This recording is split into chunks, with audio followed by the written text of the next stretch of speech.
The sun was low over the Sahel. It painted the dusty plains of Burkina Faso gold. In a small village called Kourou, life was slow. Goats wandered. Children laughed, chasing each other down dirt paths. But today was different. A quiet fell over Kourou. Eyes turned to the horizon. A black SUV kicked up red dust as it came closer. Inside sat Ibrahim Traoré, the president of Burkina Faso. He wore no suit. No bodyguard stood by him. No fancy watch gleamed on his wrist. He had on a simple green tunic and old sandals. To the villagers, he looked like them. But they knew who he was. His presence was not loud. No banners waved, no trumpets played. It was like a soft wind that carried hope. Today, his eyes were heavy. His face showed sadness. Even the strongest men in Kourou looked down. Traoré came to Kourou for a sad reason. 3 days ago, attackers hit the village. They burned homes, they ruined crops. Worst of all, they took 16 lives. 7 were children. They were playing by the village well when the attack started. The news reached Ouagadougou late at night. Traoré was in the presidential palace. He heard the report. He cried quietly. His advisors watched him. He didn't sleep. By morning, he decided, he would go to Kourou, not as a president, as a son of Burkina Faso. He would mourn with his people. The SUV stopped at the village square. A crowd waited. Women in bright headscarves stood with men in worn shirts. Children held their mothers' skirts. Their eyes were on the man stepping out. Traoré said nothing at first. He walked to the center of the square. There was a small memorial. It was stones. Each had a name of someone lost. Traoré knelt. His knees sank into the dry earth. He touched a stone. It said Aminata, age 6. The crowd was silent. No one moved. It was like time stopped. A sob broke the quiet. It was Fatimata, an old woman. Her granddaughter was gone. She walked to Traoré. Her body shook. She put a hand on his shoulder. "Why, my son?" she asked. Her voice broke. "Why do we bury our babies?" Traoré looked up. Tears were in his eyes. He didn't hide them. "I don't know, Mama," he said, "but I swear, I will carry this pain with you. Their names will not be forgotten." The crowd moved. Whispers started. This was no politician's speech. This was a man who felt their loss. Fatimata knelt beside him. Others followed. Mothers, fathers, brothers, sisters. They knelt in the dust. Their grief was one. Traoré stayed there. He held Fatimata's hand. His head was bowed. He wanted to take their pain. News of the attack reached beyond Kourou. Foreign journalists heard. Aid workers in Ouagadougou talked. By noon, outsiders came. They had cameras and notebooks. They thought this was a photo op. A leader would shake hands, promise help, then leave. A French reporter named Julien was there. He was old, cynical. He covered wars for 20 years. He saw leaders make big promises that meant nothing. He expected the same from Traoré. "Another politician acting big," he said to his cameraman. They set up near the square. Julien was wrong. He aimed his camera. He saw Traoré kneeling with the villagers. Tears ran down his face. He held a child who lost her brother. Julien stopped. This was real, not for cameras.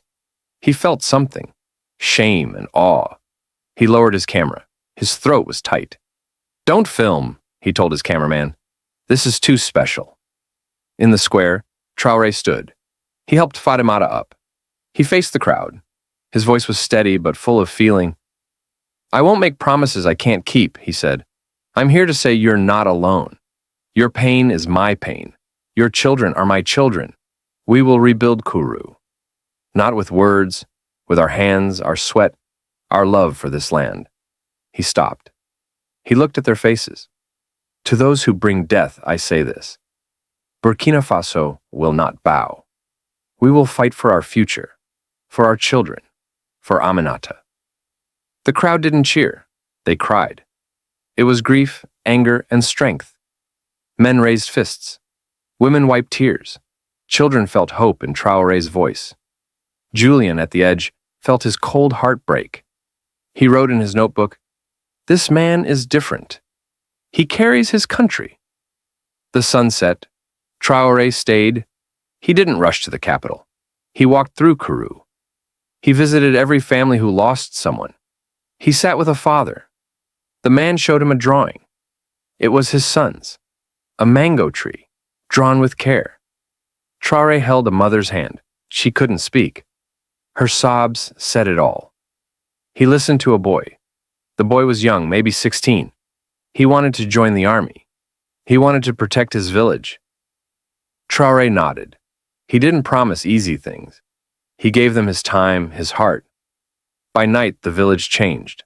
The grief was still there. It was heavy. But something new grew. Strength, unity. The villagers sang. Their voices rose to the stars. It was an old song. It spoke of roots that grow in hard soil. Traoré sang too. His voice was soft but strong. He was one of them. No president, no villagers, just Burkina Faso, together in song, in pain, in hope. The story of Kourou spread fast. Julian wrote an article. It was called "The President Who Knelt." It wasn't his usual cold report. It was full of feeling. It made people cry. Social media went wild. Hashtags grew. #1 I stand with Kourou. #1 Traoré our brother. #1 Burkina strong. Videos appeared. Villagers singing. Traoré kneeling. A nation mourning but standing tall. African youth shared it with pride. People far away sent money to help Kourou. The world watched. They cried. They changed. In Ouagadougou, Traoré went back to the palace. He didn't rest. He met his advisors. He demanded help for Kourou. Food, medicine, materials to rebuild. He wanted better security. Not just for cities, for every village. He spoke on TV. His voice broke. Aminata was not just a name on a stone. She was our daughter. We will honor her.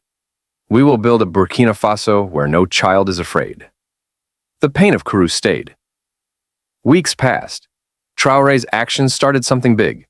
People from all over Burkina Faso went to Kourou. They helped rebuild. Schools got names of the lost children. Artists painted murals. Aminata's smile was on walls. Traoré didn't want fame, but he became a symbol. Not just a leader, a man with a heart. Months later, Julian came back. He wrote another story. Kourou was new. Homes stood where ashes were. A clinic worked. Children played by a new well. Fatimata was a leader now. She smiled at Julian. Our president didn't just give us things, she said. He gave us his heart. Julian asked if Traoré visited again. She nodded. He comes quietly, like a son. No cameras, just him. Julian left Kourou. He looked back. The village glowed in the sun. He thought of Traoré, the man who knelt in dust, the man who carried a nation's pain. He thought of Aminata. Her name was a call to fight. He thought of Burkina Faso, a country that found strength through tears. In his last article, he wrote, Ibrahim Traoré didn't just break the world's heart. He showed us how to heal it. Traoré's visit wasn't planned for fame. He didn't know the world would watch. He just wanted to be with his people. Kourou was one of many villages. Burkina Faso had seen pain before. Attacks came often. Families lost homes. Children lost futures. But Traoré was different. He didn't stay in the palace. He didn't send others. He went himself. He knelt. He cried. He stayed. The day started early. Traoré woke before dawn. He was in Ouagadougou. The palace was quiet. His advisors slept. He sat alone. The report from Kourou was on his desk. 16 names, 7 children. He read each one. Aminata, age 6. Musa, age 8. Aisha, age 5. He closed his eyes. He saw their faces. He didn't know them, but they were his. He felt it. His heart hurt. He made a call. Get the car, he said. We're going to Kourou. The drive was long. The road was rough. Dust covered the SUV. Traoré looked out the window. The Sahel was beautiful, but it was hard. Dry land, tough people. He thought of his childhood. He grew up like them. No shoes sometimes, no big house. Just family. Just land. He knew their struggles. He knew their strength. That's why he went. Kuru was small, maybe 200 people. Houses were mud and straw. The well was old. The school was one room. But it was home. The attack changed that. Bullet holes marked walls. Burned roofs lay in piles. The well was quiet now. No children played there. Traoré saw it all. His driver stopped. He got out. The crowd was already there. They didn't cheer. They just watched. Their eyes said everything. Pain, hope, trust. Traoré walked to the memorial. The stones were simple. Names were written in white paint. He knelt. He touched Aminata's stone. His fingers shook. He didn't care who saw. Presidents don't cry, some say. Traoré did. He was no ordinary president. He was theirs. Fatimata's sob made him look up. She was old, her face was lined, her eyes were red. She lost her granddaughter. She called him son. That broke him more. He answered her. He promised to remember. He meant it. The villagers saw this. They felt it. They knelt too. The dust was hot. It stuck to their skin. But they stayed. Traoré held Fatimata's hand. He didn't speak. He didn't need to. His tears spoke. His presence spoke. The crowd grew quiet. Even the wind seemed to stop. It was a moment of pain, a moment of love. Julian, the reporter, didn't expect this. He came for a story. He thought it would be boring. A leader visits, says some words, leaves. He'd seen it before. In Mali, in Chad, in Niger. Always the same.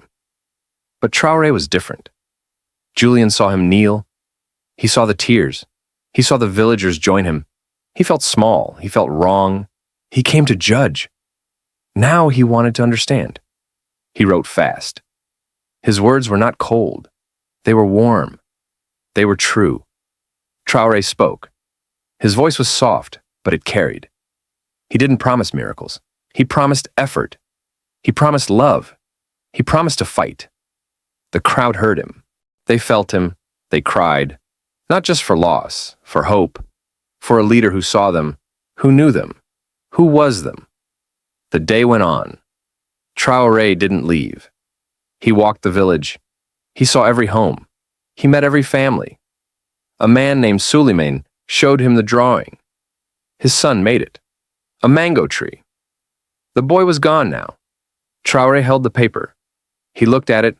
He gave it back gently. "This is beautiful," he said. Suleiman nodded. He couldn't speak. Traoré understood. A woman named Mariam sat alone. Her son was gone. She stared at the ground. Traoré sat with her. He said nothing. He held her hand. She cried. He stayed. A boy named Issa came next. He was young, angry. He wanted to fight. He wanted to protect Kuru. Traoré listened. He didn't say no. He didn't say yes. He said, "Your heart is strong. We need that." Issa stood taller. The sun was low now. The village was tired, but they weren't broken. They gathered again. They sang. The song was old. It was about strength, about roots, about surviving. Traoré sang too. His voice was not loud, but it was there. It was part of them. The stars came out. The song grew. It filled the night. It filled their hearts. Julian watched. He didn't take pictures. He didn't need to. He would remember. He went back to Ouagadougou. He wrote his story. It was different. It was not about politics. It was about people. About pain, about hope. It went online. People read it. They shared it. They cried. They talked. The world saw Kuru. The world saw Traoré. In the capital, Traoré worked. He called for aid. He wanted food sent. He wanted doctors. He wanted builders. He wanted safety. He went on TV. He spoke to his people. He said Aminata's name. He said all their names. He said they were not forgotten. He said Burkina Faso would rise. People listened. They believed. Kuru didn't stay broken. People came. They brought tools. They brought seeds. They brought hope. Homes went up. The well was fixed. The school got bigger. Murals appeared. Aminata's face, Musa's face, Aisha's face. They smiled on walls. The village lived again. Fatimata led now. She was strong. She said Traoré gave them more than money. He gave them heart. Julian came back. He saw the change. He saw children laugh. He saw crops grow. He saw Fatimata smile. He asked about Traoré. She said he visited, quietly. No big show, just him. Julian wrote again. He said Traoré was more than a leader. He was a healer. He said Burkina Faso was more than a country. It was a family. The story didn't end. Kourou grew. Other villages heard. They wanted to be strong too. Traoré kept working. He built roads, he built schools, he built trust. He didn't forget Kourou.